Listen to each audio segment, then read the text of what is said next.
be talking to you. Well, wait, Thomas, hold on. I can't. Leave us alone. No. No, God, no way that you did not just... If you want privacy online, ChatterNet is a pretty good bet. Damn it. Not foolproof, but relatively difficult for the government to monitor. Waypoint, on the other hand, is wide open. Supposedly, the Office of Naval Intelligence has software on the network capable of listening to every single conversation galaxy-wide. And if you say the wrong thing, the conversation gets flagged. Oh, God, what did I just do?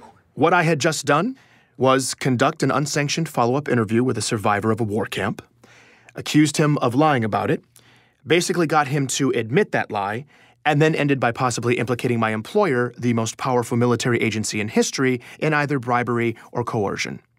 I'd done all of that on Waypoint. I thought I was going to throw up. Wait a minute. Maybe it wasn't that bad. I went and listened back. Would they flag that word? What about that one? That phrase sounds bad by itself, but not in context. They factor in tone of voice, right? I was sitting there, emotionally guessing how an insanely sophisticated algorithm is weighted. Basically, I was trying to outsmart a legion of robots. Damn it, Ben. It was too late. Those words were gone. That data had been processed. And I had either been flagged or I hadn't. I had no idea what would happen next. I'm Benjamin Giroux, and this is Hunt the Truth.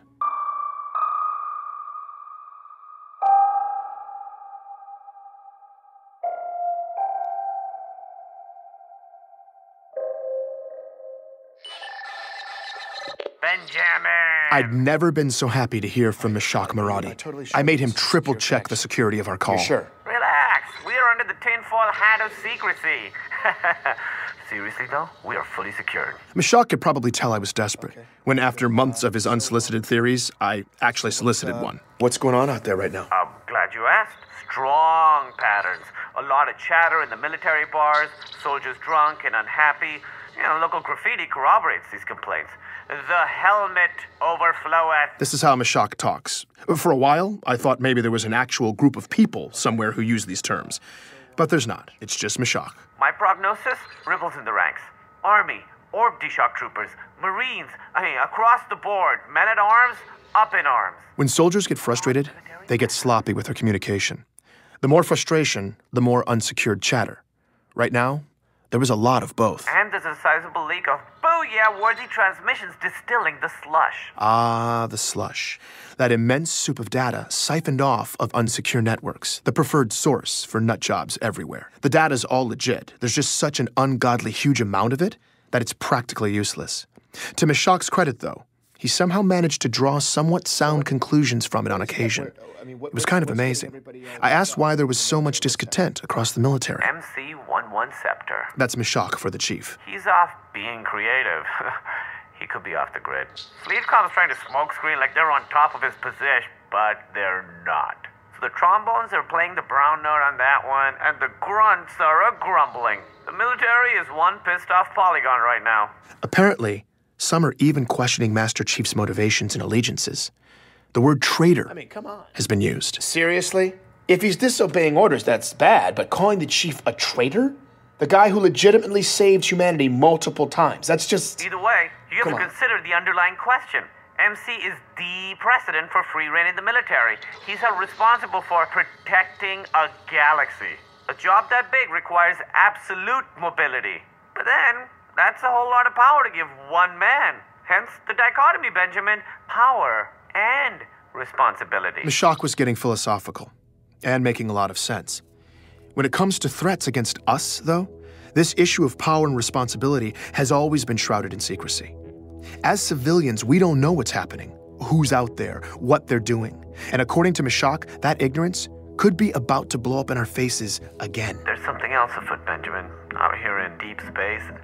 I'd hoped these events would turn out to be random, but now it could be bad. Meshach was a lot of things, but never vague.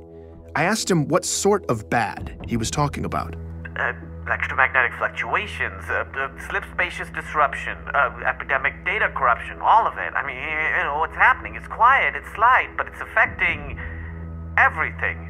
Ripples on a gigantic scale. I'm talking whole star systems. It's just, I don't want to say I'm frightened. You know what I mean? But to be honest... I'm sorry, Mashak. Hold on a second. Just hold on. As Mashak's sketch of a horrifying reality started to emerge, the last thing I wanted to do was interrupt him, but I'd just been reminded of a more immediate, horrifying reality. From Sully, an event on my calendar, no message. Oh, no. My stomach dropped. My flight to ONI's Boston headquarters left in 3 hours. They were calling me in. This had never happened to me before. I said goodbye to Mashak. It now seemed painfully clear that my Waypoint conversation with Thomas Wu had been flagged. By the time I landed on Earth, I was one giant ulcer. I'd spent every sleepless hour of the flight running over everything in my head. The conflicting stories I'd heard, the gut-twisting possibilities of what would happen in Boston. I looked and felt like death. All I was looking forward to at this point was Petra Janasek. I'd hit her up right before I left, asked if she'd meet me near the ONI campus. Thankfully, she said yes. Petra and I are in the same line of work. We make the government look good. The last time I saw her was 6 years ago in New Mombasa, the day it happened. We were both there. We both saw the chief do what he did. But afterwards, while I retreated to a quiet little hamlet across the galaxy, Petra stuck around and made a name for herself. I was hoping she could throw me a lifeline, so I threw some cold water on my face, pulled myself together, and met up with her at a local pub. You know, for a guy just returning from a 6-year spirit walk in deep space, I'm impressed. You actually showed up on time. Same old Petra. She already knew I'd gotten the Master Chief assignment, and she was not happy. Apparently, she was still waiting for her face-to-face exclusive with the Chief.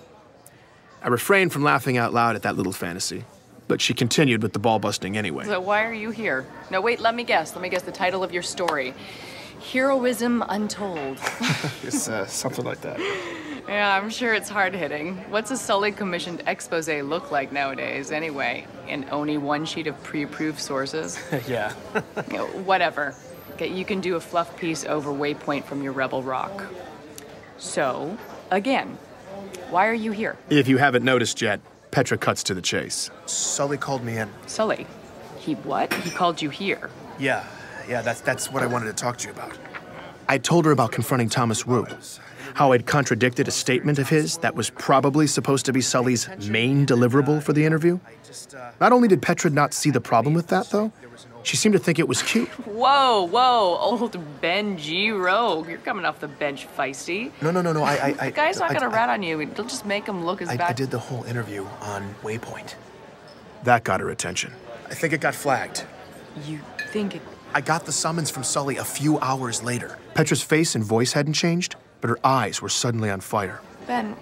I messed up, Petra. You messed up? How? The story, it was falling apart, and these inconsistencies between the sources were... Inconsistencies? With Oni's sources? No, with mine. You found sources in the outer colonies? Yeah, I made friends in the past few years. I doubt Sully realized I'd have that resource in my arsenal. He definitely didn't. Ben, listen to me. You used to be a government lapdog, at your peak. Then you deep spaced yourself into obscurity. You have no juice now, and that's why they picked you. Sully gives you this bone, you're supposed to be extra eternally grateful. Just wag your little tail and play fetch. So why the hell are you peeing on the rug instead? Have you forgotten the way everything works? No, I don't know. This is bad, Petra. Ben, it's... And it's not ancient history either. There are rumblings in the outer colonies right now. Maybe something really bad. I was talking last week to this guy I know. Ishak Maradi, I know. How do you know that? I've continued being an actual journalist for the past 6 years, but who cares, Ben? I hear what you're saying. We can blow this thing open, Petra. Okay. All right, cowboy. No, seriously. This is big. I can't even begin to reconcile the things I'm hearing with the story I'm supposed to tell. Multiple sources that Chief died at 6, complete fabrications, genetically augmenting kids. I know, they are crazy charging that much for a shore trip. Suddenly, Petra was ranting about the beach, loudly, and digging her fingertip hard into my forearm. I just sat there totally confused as she rambled nonsense, intermittently glancing down at her compad. What was happening? There and negotiate a better rate. Because seriously, then I understood, about all the money you could have saved, it really ain't. And I froze. I don't even understand why they would charge you that much. They were listening. My entire family. I'd figured there were cameras on us. There were always everywhere here. Because you know what? But there was full audio surveillance now, too? Is that even possible? She glanced down at her comm pad one last time. Don't put up with it. Ben. Are there ears on us? There were for the last 45 seconds, but there's always eyes everywhere, so don't look so dramatic. Talk about whatever you want, but look like you're talking about the weather. And if I start actually talking about the weather, you play along, okay? Apparently, the system didn't bother listening in until you gave it certain visual cues. Facial expressions, body language, anything that looks intense, like my little outburst. The video flags it, and your conversation gets temporarily isolated. Petra's vacay babbling had just saved my ass. Listen, I believe you that the truth about the story is terrible. But what you're talking about doing, that's door number 2 stuff. You're door number 1 guy. But I have... Oh, come on, what are you gonna do? Ben, get the real scoop? You're too sloppy. You can't do this. You're out of touch. You haven't been... Maybe not by myself, but with your help, with other people's help. Honestly, I love the idea of cutting the strings and tearing it all down, but I'm sorry. It's not gonna be today. And to be brutal, it's never gonna be you. That was brutal. It stung. I got pissed. And then I immediately knew she was right. Ben, take the money. Do your job. God, oh God, oh God, I'm supposed to walk over there right now. Just tell Sully you were drunk. You were trying to get a rise out of the guy. Something. Just play stupid. Besides, you don't know you got flagged. This meeting could just be a coincidence. They called me in. This is so weird. You'll be fine. The worst thing they'll... Well, I've never called... Hey, Ben, the worst thing they'll do is kill the story and cut you from rotation. That's probably it. I mean, I can't imagine they would... No, you'll be fine. Just be a good dog. Knock 'em dead. I'll get the bill. Thanks, Petra. But Ben, if I were you, I'd upload whatever you got on the story before you go in. Just send backups to someone you trust, you know, just in case. That was the closest thing to concern I'd ever heard from Petra.